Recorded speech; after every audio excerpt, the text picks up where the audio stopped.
10 years ago, I was doing a theatre tour in Yorkshire, and my friend Zav called me up one day and said, Ed, would you like to come and do the Yorkshire Three Peaks Challenge? Now, if you don't know, the Yorkshire Three Peaks involves climbing three mountains consecutively and getting the whole thing done in under 10 hours. So I arrived on the day, happy and ready to do it, but I'd realised I didn't have any of the right gear.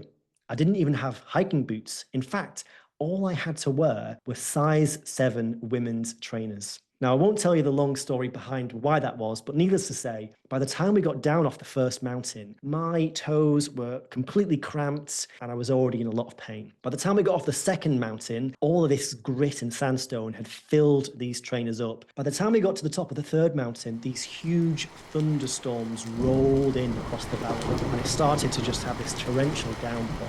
But then the water started running down me, down my legs, and right into these shoes that were now too small, full of grit, and soaking wet. So by the time we got back to the car, I was in a pretty bad state. But you know what? I was so glad that I had persevered and done it anyway. And the reason I tell you this is that a lot of the time in life, we wait for conditions to be perfect and we put things off if it doesn't feel like everything is just right. You know, we want to have the perfect gear, we want to have the perfect timing, we want to feel like we're in the right mood, we want to make sure the weather's right. And of course, life just doesn't happen that way. So often, conditions are not perfect. And sometimes it's far better to just say, screw it, I'm going to do this anyway. Sometimes that's exactly the mindset that you need to have.